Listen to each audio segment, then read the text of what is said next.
प्रभु तेरी वाणी जीवन की रोटी, नैनों की ज्योति अंधेरा मिटाती।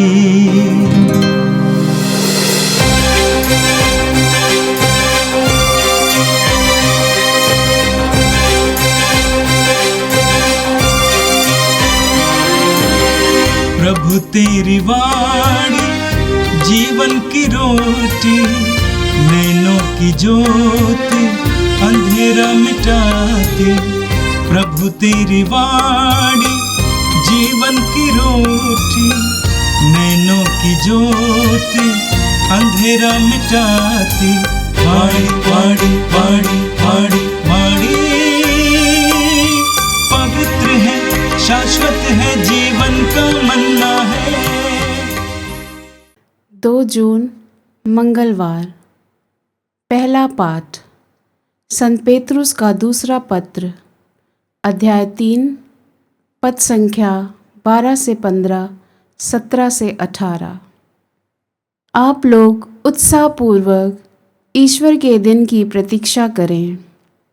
उस दिन आकाश जल कर विलीन हो जाएगा और मूल तत्व ताप के कारण पिघल जाएंगे। हम एक नए आकाश तथा एक नई पृथ्वी की प्रतीक्षा करते हैं, जहाँ धार्मिकता निवास करेगी। इसलिए प्यारे भाइयों, इन बातों की प्रतीक्षा करते हुए इस प्रकार प्रयत्न करते रहिए कि आप लोग प्रभु की दृष्टि में निष्कलंक, निर्दोष तथा उसके अनुकूल हों। यदि प्रभु अपनी सहनशीलता के कारण देर करते हैं तो इसे अपनी मुक्ति में सहायक समझिए। प्रिय भाइयों, मैंने आप लोगों को पहले से ही सचेत किया है। आप सावधान रहें, कहीं ऐसा ना हो कि आप उन दुष्टों के बहकावे में आकर विचलित हो जाएं। आप लोग हमारे प्रभु और मुक्तिदाता यीशु मसीह के अनुग्रह और ज्ञान में बढ़ते रहें। उन्हीं को अब और अनंत काल तक महिमा। आमीन। यह प्रभु की वाणी है।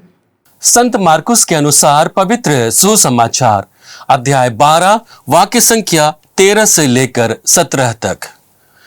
उन्होंने ईसा के पास कुछ फरीसियों और हेरोदियों को भेजा, जिससे वे उन्हें उनकी बात के फंदे में फंसाए। वे आकर उनसे बोले, गुरुवर, हम जानते हैं कि आप सत्य बोलते हैं और किसी की परवाह नहीं करते। आप मुंह देखी बात नहीं करते, बल्कि सच्चाई से ईश्वर के मार्ग की शिक्षा देते हैं।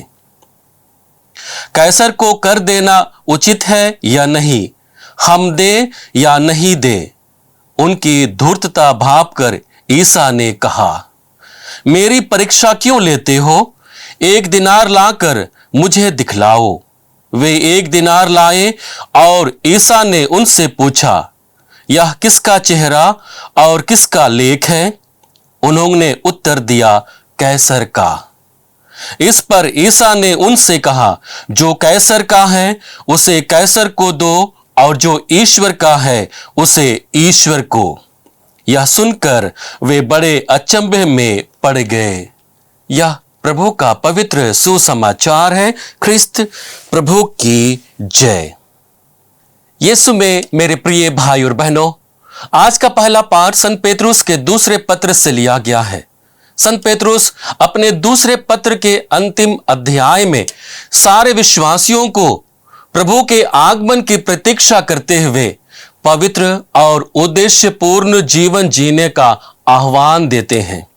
और इसलिए देखते हैं कि उनका ध्यान भविष्य की घटना पर नहीं है, बल्कि उस नैतिक और आध्यात्मिक परिवर्तन पर है जो प्रभु के आगमन की आशा को हमारे जीवन में उत्पन्न करेगी। संत पेतरुस एक ऐसे जीवन को जीने के लिए, एक ऐसे लक्ष्य को प्राप्त करने के लिए हमें न्योता देते हैं जो हमें एक नए आकाश और एक नई पृथ्वी के अनुरूप अपने जीवन में परिवर्तन लाने के लिए आगे बढ़ाता है। आज के पाठ को यदि हम गौर से देखेंगे तो संत पेतरुस दो महत्वपूर्ण बातों को हमारे सामने रखने की कोशिश करता है। पहली बात है आशा और विश्वास के साथ प्रभु की प्रतीक्षा। हम वचन में पढ़ते हैं, उत्सुकता से ईश्वर के दिन की प्रतीक्षा करें। उस दिन आकाश जलकर विलीन हो जाएगा और मूल तत्व ताप के कारण पिघल जाएंगे। हम उसकी प्रतिज्ञा के आधार पर एक नए आकाश तथा एक नई पृथ्वी की प्रतीक्षा करते हैं जहां धार्मिकता निवास करेगी। यदि किसी व्यक्ति के जीवन में लक्ष्य नहीं है तो वह भटक जाता है, उसके जीवन में सांसारिकता आ जाती है, मोह माया का जीवन वह जीने लगता है, संसार के अनुरूप जीवन जीने के लिए उसे प्रलोभन मिलता है। लेकिन वही दूसरी ओर यदि किसी व्यक्ति के जीवन में लक्ष्य है तो वह अपने विश्वास को लेकर के उस लक्ष्य की ओर आगे बढ़ता है। संत पेतरुस यह स्पष्ट कर देते हैं कि मसीही जीवन को जीने वाले लोगों को एक लक्ष्य मिला है, और वह क्या है? हम उसकी प्रतिज्ञा के आधार पर एक नए आकाश तथा एक नई पृथ्वी की प्रतीक्षा करते हैं जहां धार्मिकता निवास करेगी।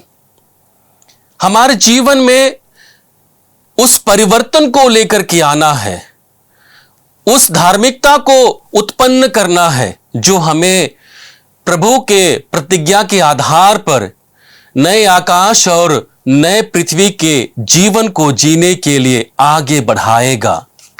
और यह बात स्पष्ट है, हम केवल जन्म, मृत्यु और संघर्ष के चक्र में फंसे हुए लोग नहीं हैं, बल्कि हमारे लिए एक लक्ष्य को निर्धारित किया गया है और उस लक्ष्य को प्राप्त करने के लिए हमें विश्वास के साथ उसकी प्रतीक्षा करना है। और इसलिए संत पेतरुस कहते हैं, इसलिए प्यारे भाइयों, इन बातों की प्रतीक्षा करते हुए इस प्रकार प्रयत्न करते रहें कि आप लोग प्रभु की दृष्टि में निष्कलंक, निर्दोष तथा उसके अनुकूल हों। हम फिलिपियों के नाम संत पौलुस के पत्र अध्याय 3 वाक्य संख्या 20 में पढ़ते हैं, जहां पर संत पौलुस कहते हैं, हमारा स्वदेश तो स्वर्ग है और हम स्वर्ग से आने वाले मुक्तिदाता प्रभु ईसा मसीह की राह देखते रहते हैं। हमारा जो वास्तविक निवास स्थान है वह स्वर्ग है और उसी की प्राप्ति करना हमारा लक्ष्य है। हम प्रकाशना ग्रंथ अध्याय 21 वाक्य संख्या 5 में पढ़ते हैं, जहां पर ग्रंथ के रचयिता कहते हैं, तब सिंहासन पर विराजमान व्यक्ति ने कहा, मैं सब कुछ नया बना देता हूं। प्रकाशना ग्रंथ के रचयिता इस बात की ओर इंगित करते हैं जिस बात को संत पेतरुस ने अपने पत्र में रखा है कि ईश्वर की प्रतिज्ञा के आधार पर हम एक नए आकाश और एक नई पृथ्वी की प्रतीक्षा कर रहे हैं जहां पर धार्मिकता निवास करेगी। दूसरी महत्वपूर्ण बात है, ईश्वर की सहनशीलता मुक्ति का अवसर है। संत पेतरुस अपने पत्र में कहते हैं, यदि प्रभु अपनी सहनशीलता के कारण देर करते हैं तो इसे अपनी मुक्ति में सहायक समझे, जैसे कि हमारे भाई पौलुस ने अपने को प्रदत्त प्रज्ञा के अनुसार आपको लिखा है। कुछ लोग प्रभु के आगमन में देरी को देख करके संदेह करने लगते हैं और ऐसे लोगों को संत पेतरुस यह बताने की कोशिश करता है कि ईश्वर के आगमन में देरी ईश्वर की उदासीनता नहीं है, बल्कि आपके लिए अवसर है पश्चाताप के द्वारा अपने जीवन में परिवर्तन को लेकर के आना।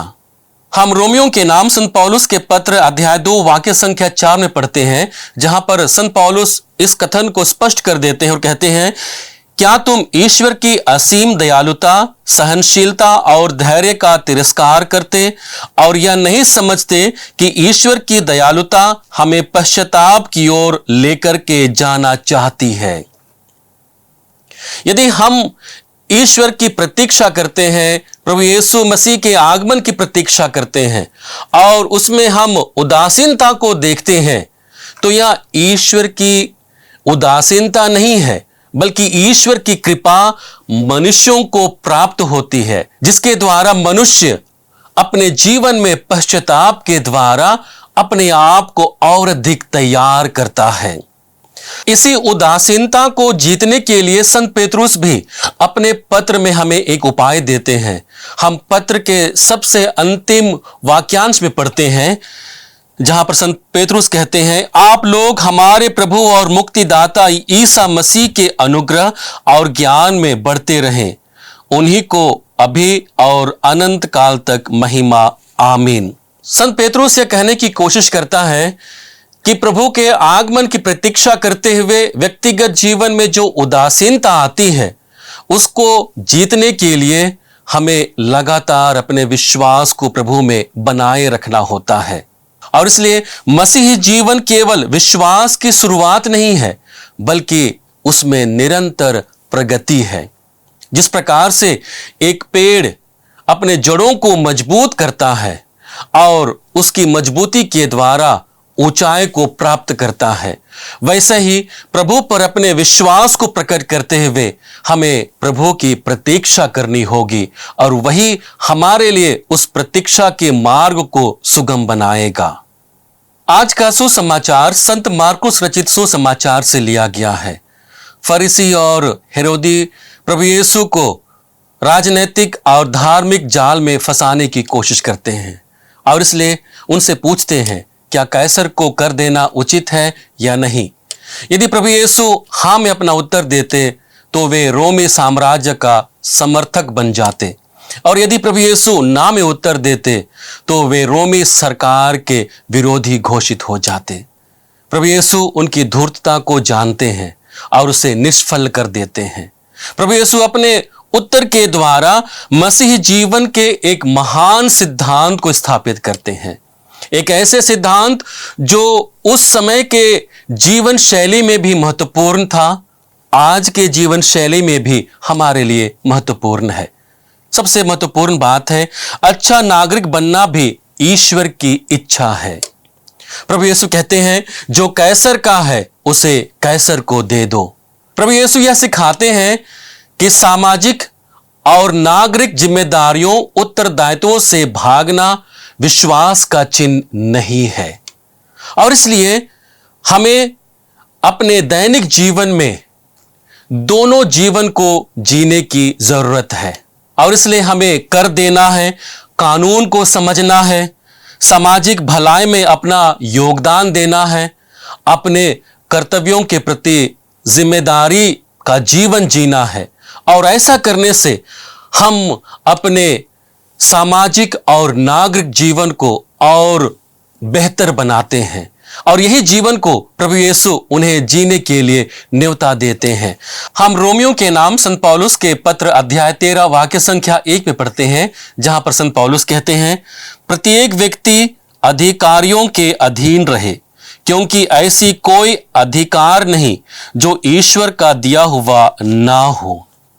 जो भी अधिकारी हैं, उनको जो अधिकार दिया है या दिया गया है, वो कहीं ना कहीं दैवीय होती है, और उसी अधिकार को वे लोग अपने जीवन में निर्वाह करते हैं, और इसलिए हमें उनके अधीन अपने जीवन को बिताने की जरूरत है।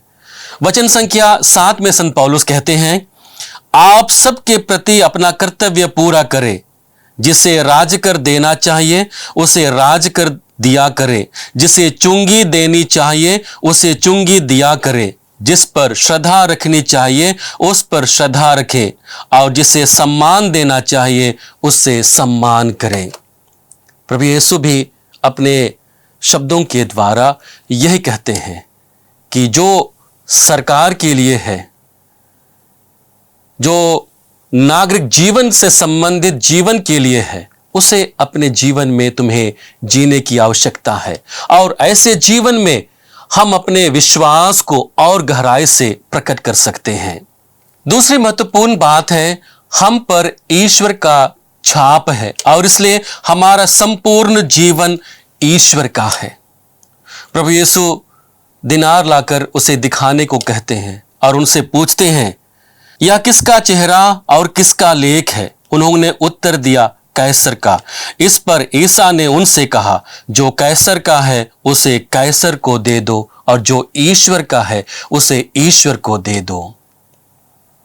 प्रभु यीशु यह स्पष्ट कर देते हैं, क्योंकि इस सिक्के पर कैसर की छाप और उसकी लेख छपी है, इसलिए उसे वापस कर दो।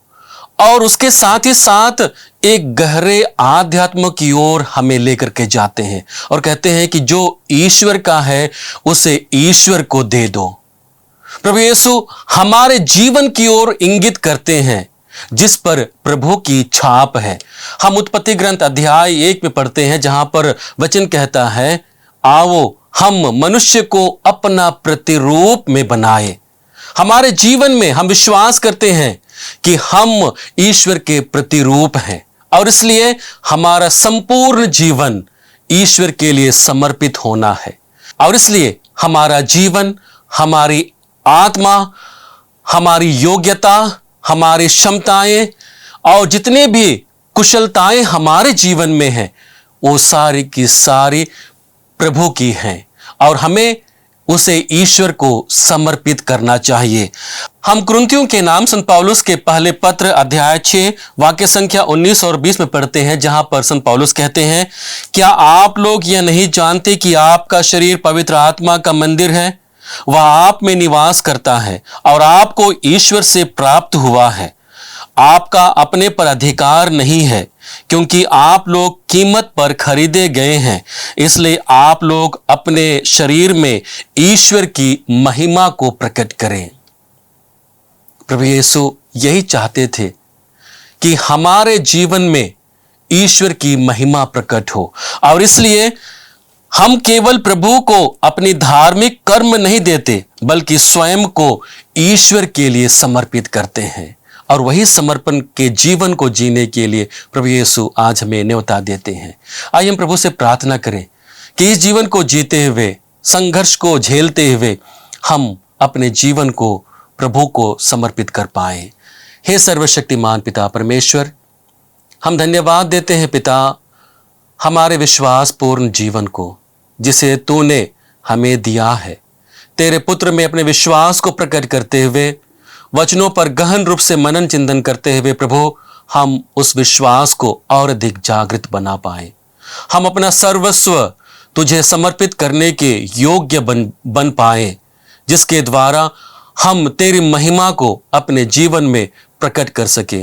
प्रभु यीशु, हम उन सभी भाई बहनों के लिए प्रार्थना करते हैं जिनका विश्वास टूट गया है और अविश्वासी जीवन को जीते हैं।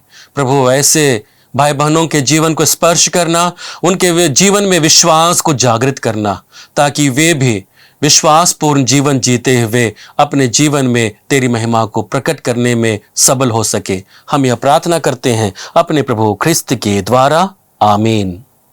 प्रभु तेरी वाणी जीवन की रोटी, नैनों की ज्योति अंधेरा मिटाती।